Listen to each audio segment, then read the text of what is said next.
Voltamos com o programa Saúde em Dia e hoje com a presença da fisioterapeuta doutora Laura. Laura, nós conversamos então a respeito de perda de urina, tanto no homem quanto na mulher, no homem devido à cirurgia de próstata, né? E vamos pensar, uma cirurgia de mama, a mulher necessita de uma fisioterapia após essa cirurgia? Olha, hoje é fundamental, eu acho que não tem mais mulher hoje em dia que opere e não vá para fisioterapia. Por quê? Porque há uma limitação no movimento do ombro, principalmente o movimento para frente e o movimento para o lado. Se fizer fisioterapia, fica perfeito o braço. Você nem consegue perceber que a mulher foi operada. Isso a gente falando em câncer de mama, né? Falando também na retirada total da mama, né? Na verdade, nem só da retirada total. né? Pode até ser assim, só um pedaço. Para dar essa dificuldade no ombro, precisa ter mexido nos gânglios debaixo do braço. Porque tem muita musculatura aqui. Ou às vezes porque a mulher saiu com um dreno do hospital. Então isso dá uma dificuldade de movimento. É muito comum a gente ouvir falar, vai operar a mama, seu braço vai ficar imprestável, você nunca mais vai mexer. Normalmente o pessoal comenta isso mesmo, né? Fica com o braço inchado, não pode mais fazer isso, aquilo, né? Tem toda a limitação, né? Não é por aí, né? Não, fazendo fisioterapia, em um mês no máximo, a movimentação do braço está perfeita, de você não perceber que a pessoa fez. Agora, essa questão do inchaço do braço também é outro mito, porque a gente sabe que em torno de 30% das mulheres é que tem esse braço inchado. Quer dizer, a chance de não inchar é bem maior do que a chance de inchar, né? Então, tem alguns cuidados para tomar, mas nada assim que preocupante. E exceto a cirurgia de câncer de mama, por exemplo, a cirurgia de colocar uma prótese, por exemplo, na mama, há também a necessidade de uma fisioterapia? Olha, quando é uma cirurgia estética, por exemplo, que colocou uma prótese na mama, não há uma necessidade específica pela movimentação do braço. Essas pacientes acabam indo para fisioterapia porque a região incha, então elas vão fazer drenagem linfática e tal. E a prótese tem que ter o cuidado, porque o braço realmente não pode mexer na amplitude total, senão pode correr o risco da prótese deslocar, né, do lugar que o cirurgião colocou. Agora, algumas pacientes, é pouco comum, mas acontece, tem alguma limitação do ombro. Aí essas pacientes precisam mesmo de exercício. Né? Você podia comentar um pouquinho com os nossos telespectadores, então, tipo assim, do ponto de vista funcional, quais os problemas mais causados pela cirurgia de câncer de mama? Olha, os problemas que a gente vê que tem maior impacto para a pessoa são os movimentos funcionais do ombro. Então é pegar uma lata em cima do armário, é colocar uma toalha em cima do box, é fazer qualquer movimento que seja acima dessa linha da visão das pessoas. Ela tem dor ou ela perde a força? Não, ela perde a amplitude mesmo, né? Quer dizer, essa angulação. Tem limitação nos movimentos, exatamente. Né? Ela não fica fraca. E é um pós-operatório que também não tem dor. Quando o paciente começa a perder a força ou começa a se queixar, tá doendo, você pode saber que alguma coisa não vai bem. Por exemplo, eu tô com muito medo de mexer meu braço, então eu saio com ele grudado no meu corpo.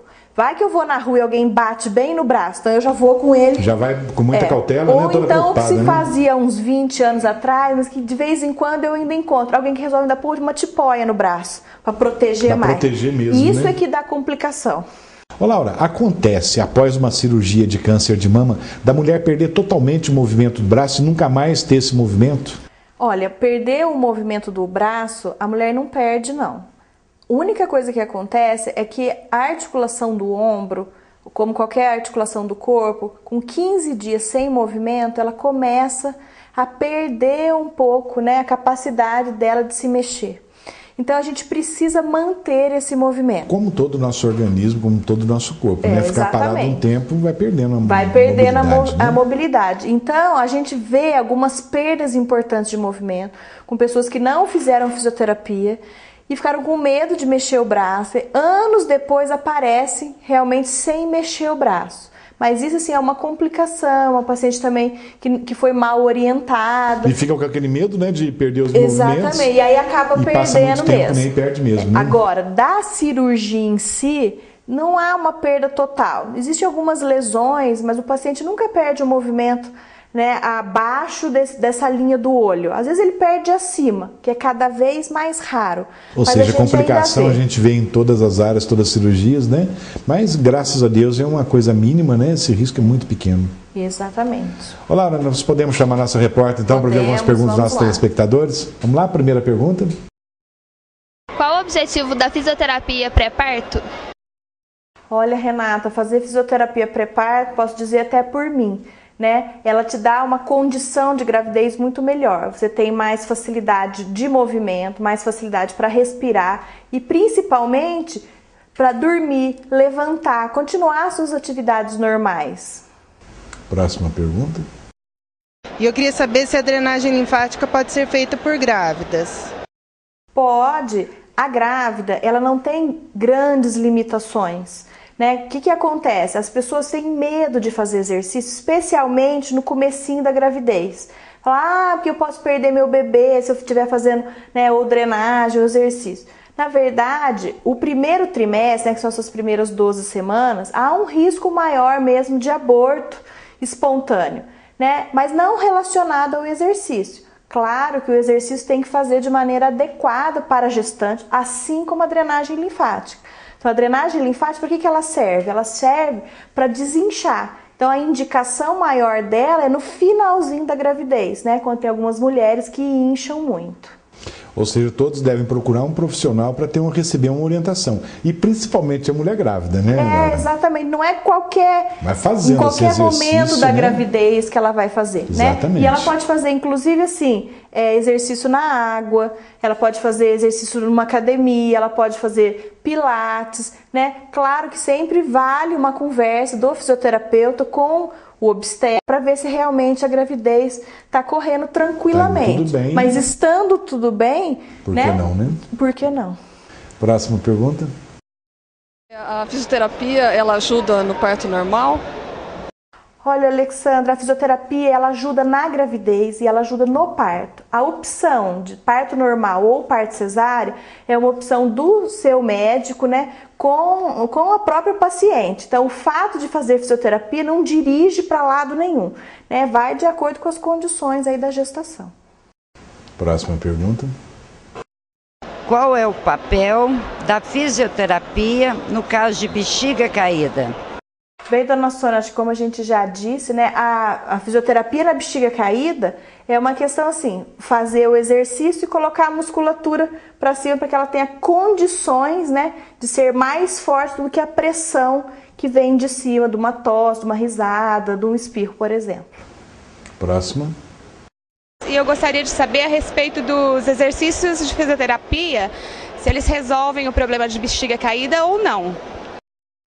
Olha, eles resolvem especialmente esse problema que comumente conhecido de bexiga caída, mas essa perda de urina que vem pelo esforço, né? Que seria essa tosse, risada, pegar um peso, dar um pulo, por exemplo, ao fazer exercício na academia. Existem outros tipos de perda de urina, então é importante ver qual é o tipo, né, de problema que está causando essa perda. Agora, se for esse por esforço, resolve sim. Próxima pergunta.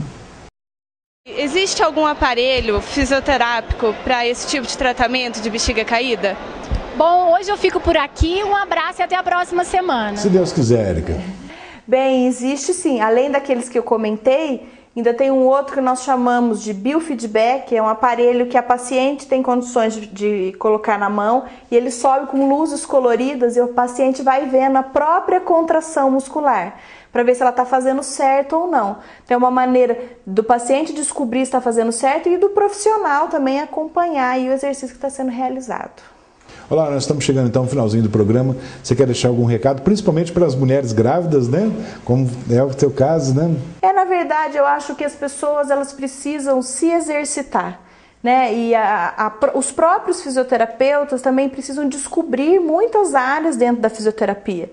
Né? Eu vejo muitos pacientes que chegam, né, no ambulatório para tratar, eles nunca ouviram falar daquilo. Né? Precisam da indicação do médico ainda para chegar na fisioterapia. Muito diferente, por exemplo, de quem tem dor na coluna, já associa, né, dor na coluna com fisioterapia, né? Então eu acho que é uma área da fisioterapia que está no Brasil há uns 15 anos só, né, que tem muito para crescer e para beneficiar aí muito paciente. E lembrando que todo paciente deve sempre pesquisar o profissional antes de procurá-lo, né? Isso é importante. Para estar sempre um bom profissional porque atendendo. Essa ainda é uma área que mexe muito com a intimidade das pessoas, né? Então, não diminuindo as outras, né? Mas é uma área que precisa mesmo de conhecimento, porque a pessoa já está passando por um momento meio constrangedor para ela para tratar. Ela está expondo a intimidade dela, seja perdendo urina, seja grávida, seja passando por um momento que de repente que ela está passando por um processo oncológico, né? Então, qualquer um desses momentos, ela precisa de um profissional capacitado que possa realmente ajudar. Laura, muito obrigado pela tua presença aqui no programa. Eu que agradeço a oportunidade. E chegamos ao final, então, de mais um programa Saúde em Dia. Fiquem com Deus e até a próxima semana.